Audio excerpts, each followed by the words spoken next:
Bom dia, boa tarde, boa noite, boa madrugada também. Bem-vindos ao canal do Apressado. Olha, poucas coisas na cultura pop são tão marcantes, tão icônicas quanto a Estrela da Morte de Star Wars, né? Ela é o símbolo máximo do poder do Império Galáctico, uma estação espacial do tamanho de uma lua que tem a capacidade de destruir planetas inteiros. Mas, além da ficção, alguém já parou pra pensar no lado prático disso tudo? Ok, vamos mergulhar de cabeça nisso. A pergunta que vai guiar toda a nossa análise de hoje é exatamente essa.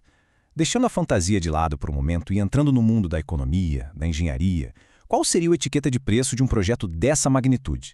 Então se preparem, porque os números são literalmente astronômicos. Para começar, vamos atacar a primeira camada do custo, a mais básica de todas, a matéria-prima. Um grupo de estudantes de economia lá da Universidade Lehigh, nos Estados Unidos, resolveu calcular quanto custaria só o aço necessário para construir a primeira Estrela da Morte. E, olha, eles chegaram num número que já é impressionante.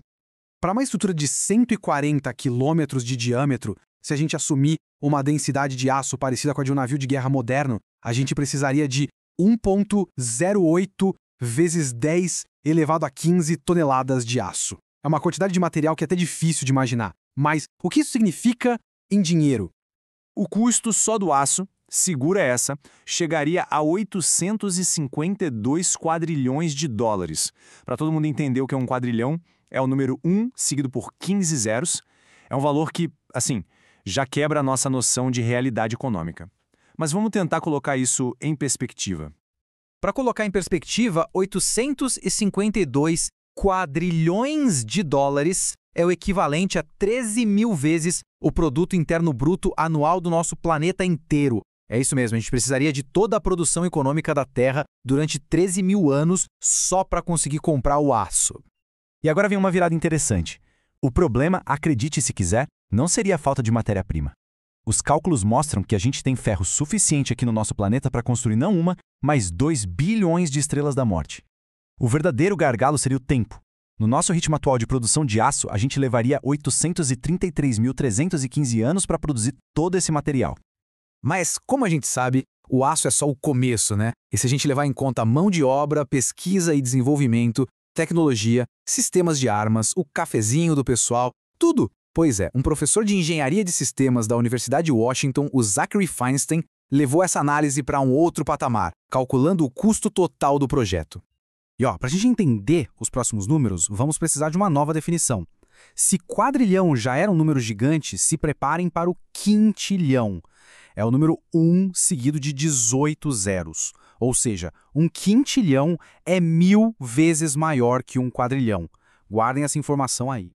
Então, como é que ele chegou num número mais completo? O Feinstein usou uma metodologia bem inteligente.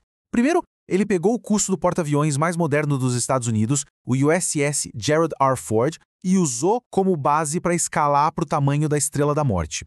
Depois, para estimar o custo de pesquisa e desenvolvimento, ele aplicou a mesma proporção de grana que foi usada no Projeto Manhattan, aquele que criou a bomba atômica. Somando tudo isso, ele chegou ao custo final.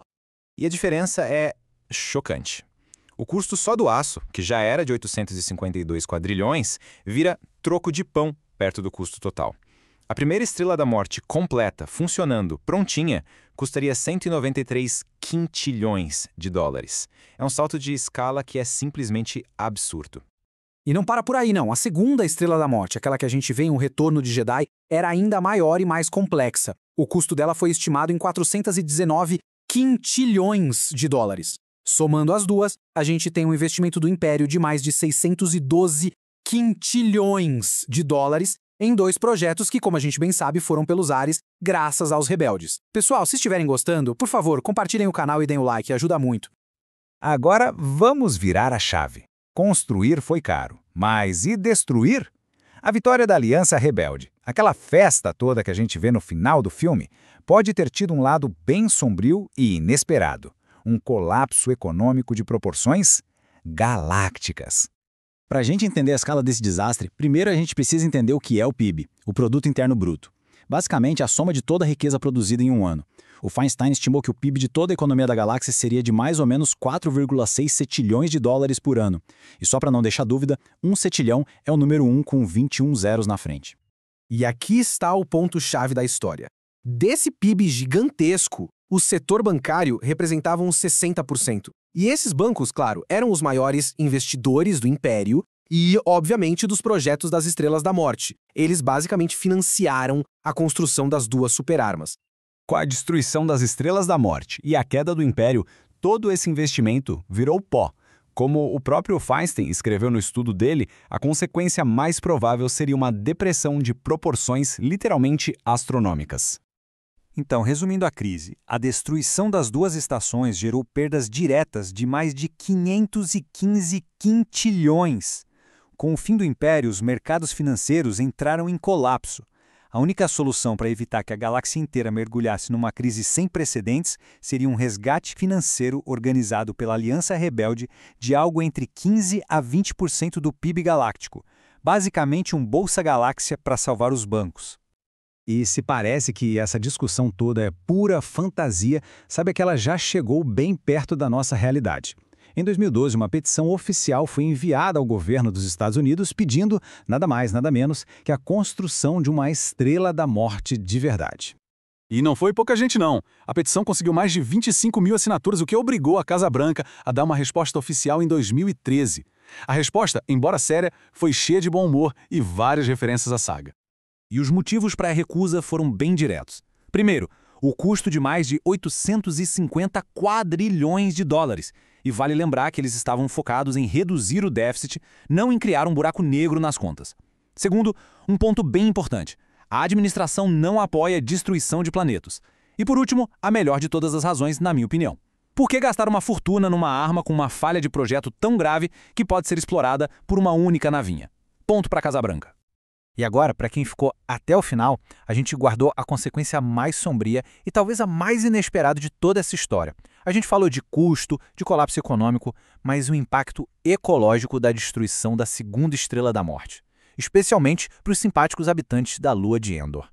Um físico da Universidade de Purdue fez exatamente isso. Ele usou as leis da física para calcular o que aconteceria com a lua florestal de Endor quando uma estrutura de metal daquele tamanho explodisse bem na sua órbita, gerando uma chuva de destroços superaquecidos. E o resultado é devastador. A primeira linha do artigo científico dele resume tudo de forma brutal e direta, e eu cito: "Os Ewoks estão mortos. Todos eles. É isso." A celebração da Aliança Rebelde com certeza teria sido bem curta. A chuva de destroços da Estrela da Morte causaria um evento de extinção em massa, esterilizando a superfície de Endor e acabando com toda a vida, incluindo os nossos queridos e corajosos Ewoks. Uma vitória com um custo trágico. E isso nos leva à nossa pergunta final.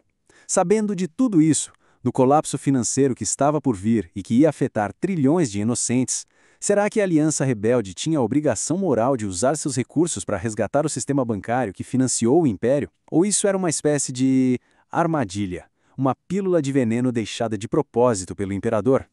A questão fica no ar. Qual seria a decisão correta? O debate está aberto aí nos comentários, a gente agradece a companhia e até a próxima análise.